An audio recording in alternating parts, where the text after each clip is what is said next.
Bharat news 24 Bharat news 24 और आज हमारे पारसमणि हॉस्पिटल के ऑनर डॉक्टर सुजीत और हमारे प्रदेश अध्यक्ष उपेंद्र कुमार महतो जी और हमारे विभिन्न कार्यकर्ता हमारे संगठन के आप सभी का इस प्रेस वार्ता में हार्दिक अभिनंदन और वंदन है।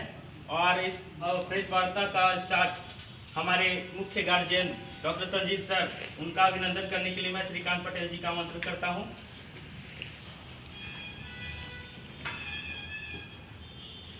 इस शुभ घड़ी सबको हमेशा इसी तरह याद रहे।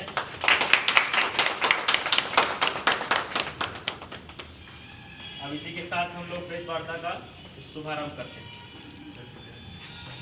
अपने अपने स्थान सब आपको ज्ञात होगा ये प्रेस वार्ता है, ये हम लोग धानुक समाज से आते हैं। जो ये विवादित बयान जो जिन्होंने शीला जी केंद्रीय मंत्री है, जिन्होंने विवादित बयान दिया है, उसको विवादित बयान नहीं मानकर उसको औपचारिकता विवाद माना जाए।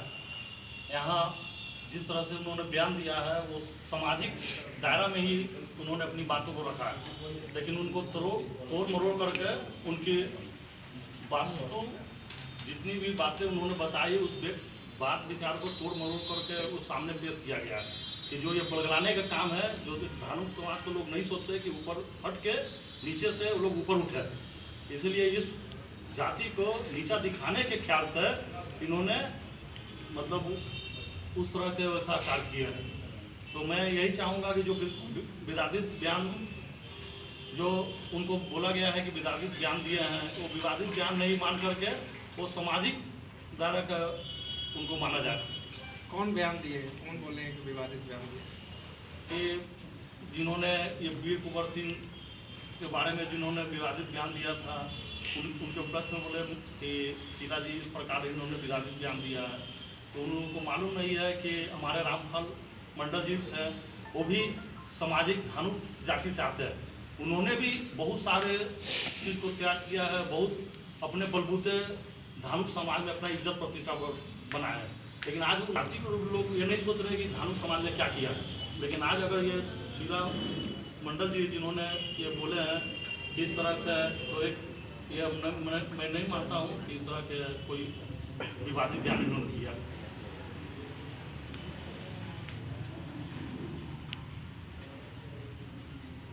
आज प्रेस वार्ता का जो मेरा उद्देश्य है, कुछ दिन पहले आप लोग मीडिया में देख रहे होंगे कि हमारे परिवहन मंत्री जो है शीला मंडल जी, एक तो विवादित बनाया गया, जबकि उसमें ऐसा कुछ नहीं है, सिर्फ कंपेयर किया गया था। इस बयान के बारे में बताइए, क्या था वो बयान सिर्फ कंपेयर किया गया था, वो कुछ विवादित बयान नहीं था। वो बस इतना ही बोली थी कि यदि वीर कुंवर सिंह देश के लिए यदि कुछ किए, यदि उसको इतना मान सम्मान दिया जा रहा है, तो फिर सही रामफल मंडल जी को क्यों नहीं नाम लिया जा रहा है, इनको बुक में क्यों नहीं पढ़ाया जा रहा है? आज तक हिंदुस्तान में सही रामफल मंडल जी के बारे में कोई नहीं जानता। नहीं जानने का कारण है कि हम लोग अति पिछड़ा से आते हैं, अति पिछड़ा समाज से आते हैं। मुख्य कारण यही है। शीला मंडल जी पहली बार चुनाव लड़ी और सीधा मंत्रालय उनको मिल गया। कहीं ऐसा तो नहीं उनको इस मंत्रालय से हटाने के लिए सब कार्रवाई तो नहीं किया जा रहा? साजिश हो सकती है। बिल्कुल बिल्कुल हो सकती है साजिश, लेकिन जी कुछ गलत नहीं बोली है। जो भी बयान दिए हैं बिल्कुल परफेक्ट बयान है। उनके बयान को राठौड़ जी ने तोड़ा मरोड़ा है। राठौड़ जी बिल्कुल सासाराम में एक तो प्रेस कॉन्फ्रेंस कुछ दिन पहले हुआ था, बहुत तरह तरह की बात किया गया था उनके द्वारा, जो कि उचित नहीं है। हम वैसा बयान कोई नहीं मतलब देंगे जिससे कि लोगों को तकलीफ लगे। बाबू वीर कुंवर सिंह को सम्मान दिया गया, अच्छी बात है, हम भी चाहते कि उनको सम्मान मिले, वो देश के लिए बहुत कुछ किए थे। लेकिन शहीद रामफल मंडल जी भी जब ये फरसा लेके 4 गो एसडीओ समेत पुलिसकर्मी को जो ये काट दिए थे, तो गांधी जी वकील भेजे थे इनके लिए। इनको झूठ बोलने के लिए बोला गया, लेकिन ये अपने सच्चाई पर अपना फांसी पर चढ़ गए, लेकिन झूठ नहीं बोले। तो फिर इनको वही सम्मान क्यों नहीं दिया जा रहा है? क्योंकि यह अति पिछड़ा समाज से है, और अति पिछड़ा समाज के साथ बहुत इतिहास ने बहुत बड़ा धोखा किया है। आपका कहना है कि वीर कुंवर सिंह जी और रामफल एक ही लेवल के देशभक्त थे? जी सर, बिल्कुल। यदि कोई भी व्यक्ति देश के लिए यदि थोड़ा सा उसको खरोच भी आया है तो वो भी उतना ही अधिकार, उसका भी उतना ही अधिकार है जितना बाबू वीर कुंवर सिंह का है। तो इतिहास में भी रामफल जी के बारे में उतनी जानकारी तो उपलब्ध नहीं हो पाती। बिल्कुल नहीं है सर। बच्चों लोगों को पढ़ाया भी जाता है वीर कुंवर सिंह। नहीं सर, पहले इसका इतिहास पहले ही मिटा दिया गया, अति पिछड़ा के साथ अन्याय किया गया है। तो इस पर आप क्या करेंगे आगे? इसके लिए हम लोग आवाज उठाने का कोशिश कर रहे हैं और जब तक उचित सम्मान नहीं रामफल मंडल जी को दिया जाएगा तब तक हम लोग इसके लिए बहुत बड़ा आंदोलन करेंगे इस सरकार पूरे हिंदुस्तान में। इस सरकार में अति पिछड़ा को बहुत ज़्यादा सम्मान दिया जा रहा है, ऐसा सुनने में आता है, तो आप कैसे बोलेंगे सम्मान नहीं? अरे सुनने में सिर्फ सुनने ही तक सीमित है सर, उससे ज़्यादा कुछ नहीं है, सिर्फ सुनाई ही देता है। लेकिन आज तक अति पिछड़ा समाज के साथ अति पिछड़ा का जो इतिहास रहा, अति पिछड़ा का जो मतलब सैनिक है, चाहे मतलब जो देश हित के लिए मतलब काम किए, कार्य किए, बलिदान किए हैं, उनको आज तक बताइए कि कौन सा बुक में उनका दर्शाया गया है, कहाँ उनको पढ़ाया जाता है, कहाँ उनके बारे में बताया जाता है, आप मुझे बताइए पहले। तो शीला मंडल जी को तो परिवहन मंत्री बनाया गया ना, इससे आप संतुष्ट नहीं हैं? संतुष्ट बिल्कुल है सर, तो फिर आप कैसे करें? लेकिन जब अपना आवाज उठा रही है, अपने समाज का आवाज उठा रही है, तब फिर उसको दबाया क्यों जा रहा है? इनके द्वारा दबाया जा रहा है आवाज। ऊपर वाले जो आज हम लोग को कहते कि जातिवाद कर रहे हैं, ठीक है, जातिवाद हमको कौन सिखाया? हम कुछ नहीं जानते हैं, हम लोग अनपढ़ थे, हम लोग कुछ नहीं थे, वेद पुराण क्या क्या नहीं था। ब्राह्मण लोग और जो भी उच्च जाति के लोग हैं वही जातिवाद हम लोग को समझाया। जब हम लोग थोड़ा बहुत पढ़ लिख लिए, जब हम अपना अधिकार अपना हक मांगने लगे तो हमको जातिवाद करके हमको दबाया फिर जा रहा है। कि वीर कुंवर सिंह का मूर्ति को जो स्थापित किया जाए, सरकार के ऊपर इल्जाम भी लगाया जा रहा है। देखिए सर, इसमें हमको कोई परेशानी नहीं है कि वीर कुंवर सिंह का मूर्ति लगाया करते हैं, लेकिन रामफल मंडल जी का जो वीर कुंवर सिंह का सम्मान मिला है वो रामफल मंडल जी को क्यों नहीं दिया जाए? कोई ऐसा कोई एक रीजन बताइए। वो भी सम्मान उनको मिलना चाहिए, जो वो भी तो अपने देश के लिए फांसी पर चढ़ गए। सबसे पहले बिहार के सबसे पहले व्यक्ति हैं जिन्होंने मतलब अपना जीवन त्याग दिया देश के प्रति।